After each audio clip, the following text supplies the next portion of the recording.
Good morning, I'm Charles Angelo Malyari, student nurse from Our Lady of Fatima University. So now, I will be performing a post-mortem care to a dead patient. So first, I will identify her identity.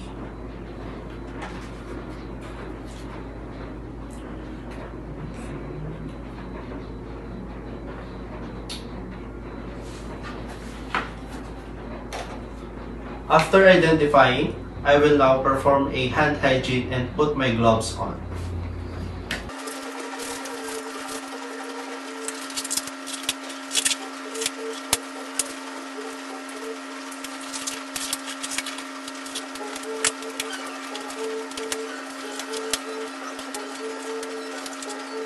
After that, I will now remove the cords, tubes, and other jewelries on my patient.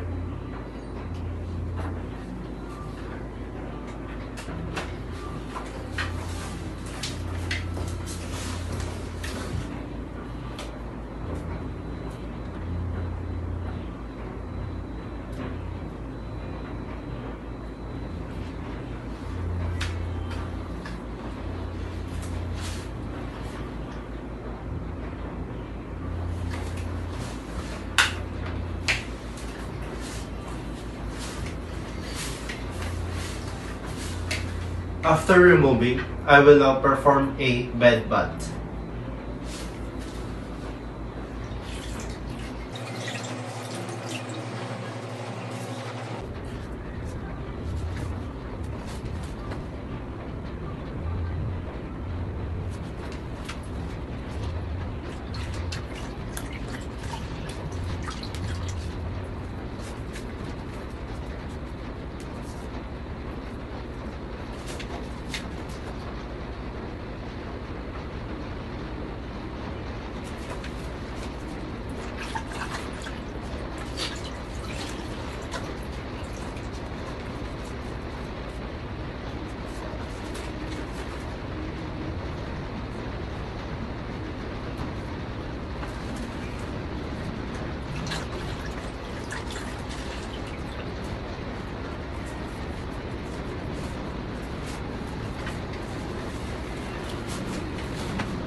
After performing a bed bath, I will now put a cotton balls to the open area to avoid fluid leakage. And I will also put a cravat to the patient.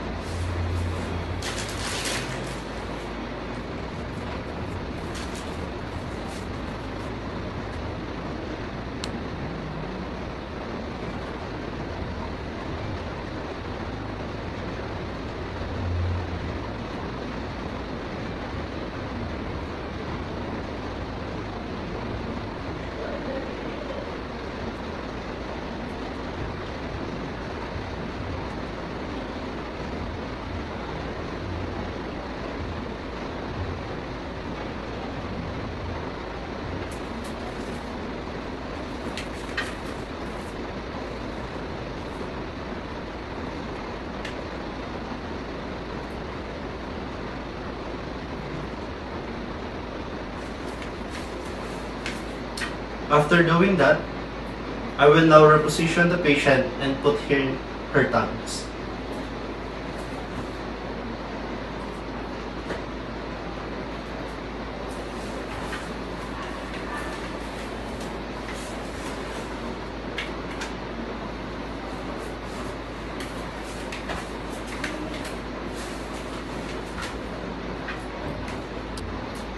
Putting a tag is to easily identify the patient and to avoid switching to another patient.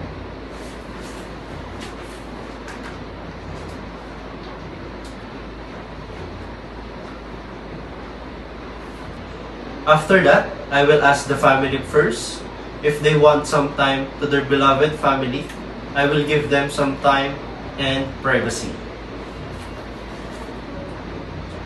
After giving them time and privacy, I will now cover up the patient.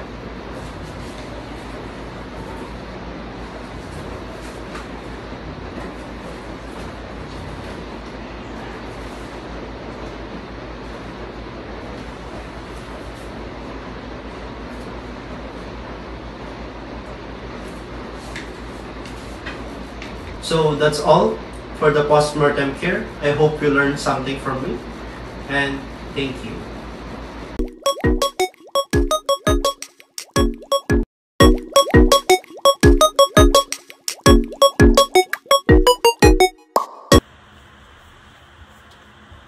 Good evening, ma'am. I'm Charles Angelo Malyari, your nurse for today. So check lang po natin yung medical records niyo.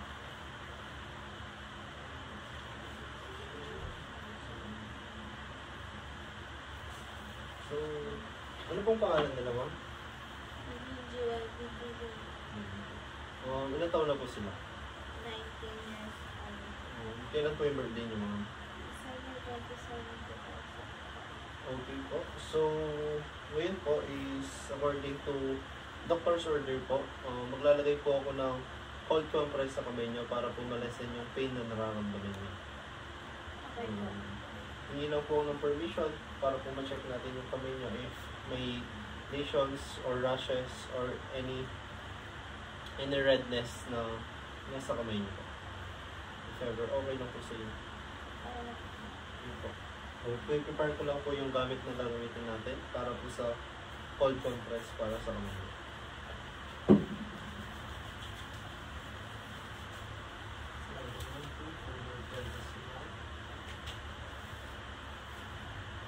Kamusta naman po sila, ma'am?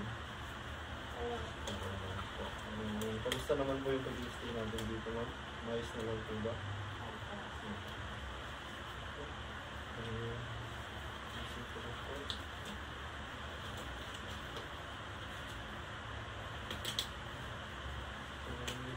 Kamusta naman po yung nararamdaman nyo ngayon? So,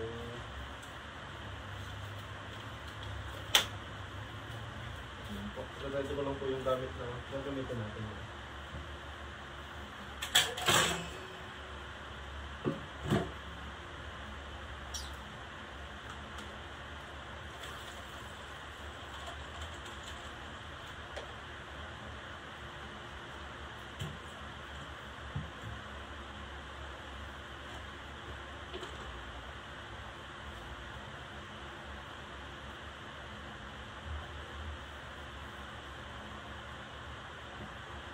So, check ko lang po yung kamay niyo, ma'am, if may mga rashes or any redness po. Okay na po lang.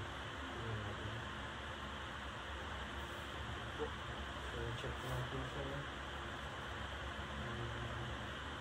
Okay naman po, ma'am. Medyo init lang po kayo. Diba po? Okay na po, ma'am.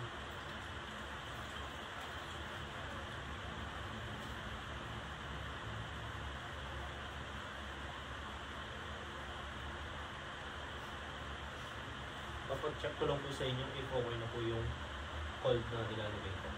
Pagka-test ko lang po, ma'am. Okay lang po. Sige. Nalagay ko lang po, ma'am. Permission to...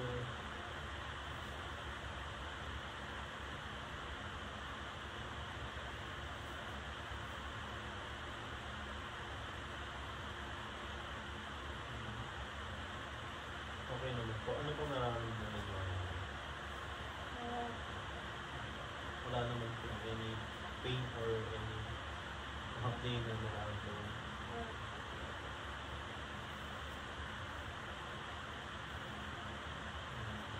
Baba lang po natin. Okay na po. So, mag-wait lang po natin tayo ng 5 to 15 minutes para po ma-check po ulit natin if ano pong situation ng kamay. So ngayon, ma'am, mag-apply naman po tayo ng hot compress according din po sa doctor's order natin. So check ko lang po ulit yung kamay niyo, ma'am, if may lesions or rashes or redness na nakikita sa skin. Check ko lang po. Permission.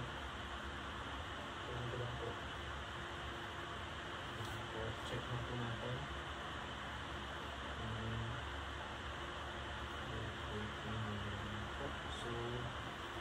Kamusta naman po kayo, ma'am? Okay lang po. Okay lang po. So, i-prepare ko lang po yung pang-contrast natin, ma'am.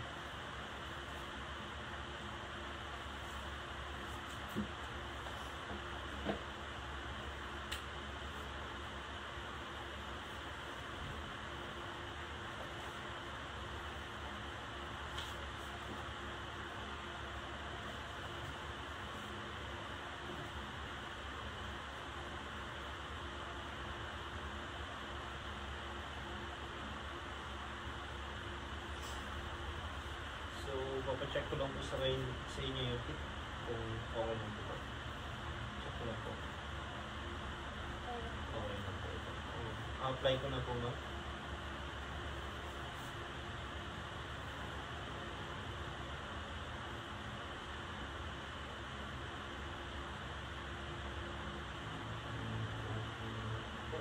So, kamusta naman po kayo? Okay lang po ito. So, yun lang po, ma'am, yung gagawin natin. Then, babalik po ako later. Check po ulit natin yung skin nyo if may nabago po ba and kung effective po ba yung ginawa nating nursing interventions. Okay na po. So, yun lang po. Makakapagtayo na po ulit kayo. Then, pindutin nyo na lang po yung button if ever may kailangan man po kayo, mabalikan po kayo agad.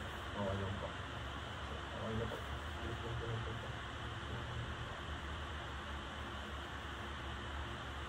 So, yun lang po, ma'am. And have a nice day po. Thank you po.